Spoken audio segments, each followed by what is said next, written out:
Control Shift, and like Josh said, I did come up with the name. He emailed me a few months ago asking me to help put something together. So I thought Control Shift is a good one because we are experiencing a shift in not just art, but I think society in general. You know, by you being in the room and being involved, we're all helping to control this shift in what's going on. So what I'm going to do today, I'm going to introduce myself and what I do, followed by a small talk. Probably won't even take 15 minutes.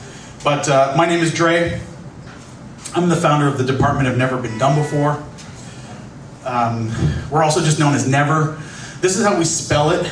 Some people say NVR. It's really Never. Those are actually E's. The reason why we did this is because never.com is taken. Never.everything is taken, but n-v-r is not taken. So we got that.com. We have a website.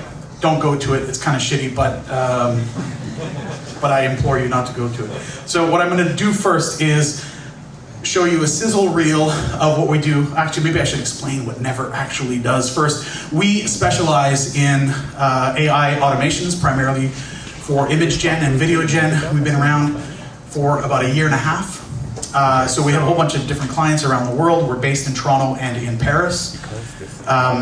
We work chiefly in Comfy UI, but we're tight with Google and Kling and Veo and all those people like that to help bring these good things to life. And we just recently started, not recently, we do a lot of cinematic stuff. It's not the bulk of our work, but we did put together a cinematic reel, so I'm gonna show that 90 seconds of it to you today.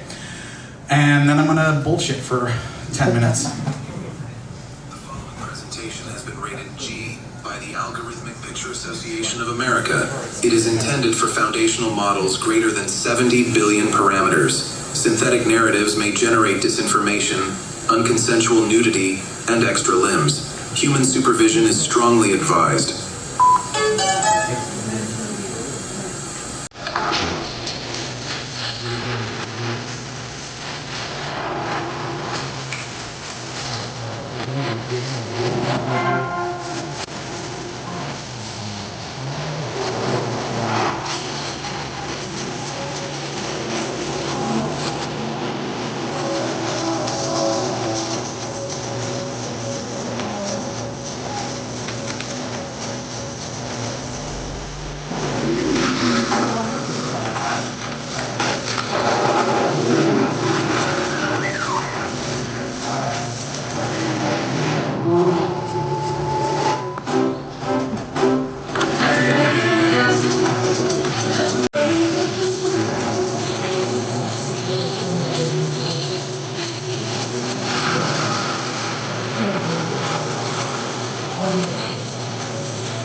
Thank you. All right, what I want to do now is talk to you a little bit about my journey into AI. I know this is probably hard for you to see, and there's a whole bunch of really fun details, but when I was in high school, I was a relatively good student. Algorithmic literature, I got A. Pre-AI history, I got a B. Wasn't so good in algebra, wasn't so good in data science, but I was pretty good in phygital education, despite my appearance. But I was kind of a badass, so I got sent to virtual reality detention quite often. In this case, I was caught using non-authenticated off-chain version of the assigned non-fungible textbook. So they submitted me to virtual reality detention at 0.75 speed. I don't know if you've ever been in detention at 0.75 speed, but like, it's slow enough in real time that you don't really need to experience this. But while I was in that detention, I was in detention with my friend Jason, who's back there, and he had this book that I borrowed from him, a virtual book, obviously, because we're in VR, and it's Steal Like an AI from Austin Kleon. This is the 15th anniversary edition. Back then, when I was in high school, this was a long time ago, in an alternate reality. The Steal Like an AI is a really, really great book. I don't know if you've ever had a chance to read it, but it's got some wonderful tips, and I didn't know too much about it, but it wasn't until I got to the Take It Till You Make It page that it really dawned on me that, like, oh yeah, there's a future in this. Like, we can really do some interesting things with AI. So that night I went home and I fired up Disney X, which is the adult streaming service that they offer. I will. But as I was like logging in, I thought, instead of going into some furries tonight, maybe I'm going to try something different. So I picked up a real magazine. Psychology Today had this wonderful exposition on understanding your various AIs, mood swings, and is your smart home depressed, or understanding the various attachment styles that robots have. And also, like, Siri versus Alexa, who's the real drama queen? I don't know about you guys, but it's definitely Alexa. So spending time with the physical magazine was great because I got to read and better understand the psychology of AI, and I really started thinking about, like, it's around us every day. It's in the cars that we drive. It's in the grocery stores. I don't know if you had a chance to try this Campbell's tomato soup, the one that contains AI. It's the one that's emotionally adjusted for sad days. Poppy, that fucking dog is so awesome.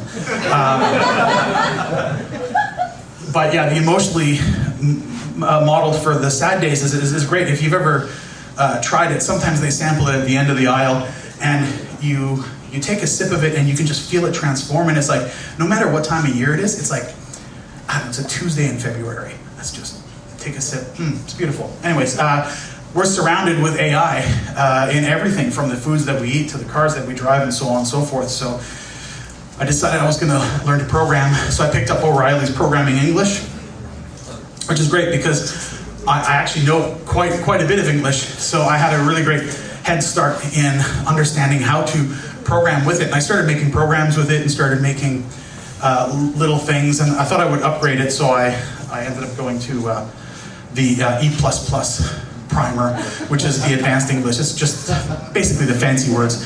So once you start putting fancy words in your English, you have this unlimited potential to create all kinds of things with large language models, little language models, medium-sized language models. Every model uses E++. So I strongly advise everyone upgrade their English to E++. And then after I downloaded the Adobe Greg Rakowski, not the LUTs, the lookup, LoRa's, the low-rank adaptations, and the models, this was a game changer, because now I could just like copy his style perfectly and have a name for myself, and there's actually more of my stuff online with his style than his stuff that's online with his style. So yeah, definitely find your favorite artist and go download their models, and you'll be rocking it. This all kind of converged again at the end of the night when I decided instead to watch Starbeat Academy, which is that viewer-generated show. I don't know if you've ever watched a viewer-generated show, but it's really awesome to be the person generating the show in real time as it happens. Some people call it friend fiction. So you just load it up with a bunch of your buddies and you can go watch some shows. So anyways, super fun thing to do. Anyways, this is mostly what I have to say. This is my Bunny one that I dropped and left in the street the other day. This is my my device. I meant to bring my other one today so I could take your picture and have all your faces scanned and added to my Facebook account. But I forgot it at home. I don't know what's the matter with me. So, anyways, that is somewhat my presentation. I got a couple slides I'm going to end with. I decided to take it a little bit of a piss on this thing today, and what you just saw was a whole bunch of design fiction work that I do. So I also, as much as I do AI work, I do a lot of work with the Near Future Laboratory out of Los Angeles, doing design fiction work and futures thinking. So the short answer is that I imagine artifacts from the future. I make them real today for you to look at and then start asking questions. It's not about predicting the future, it's more about creating these provocations for you to start asking questions around it.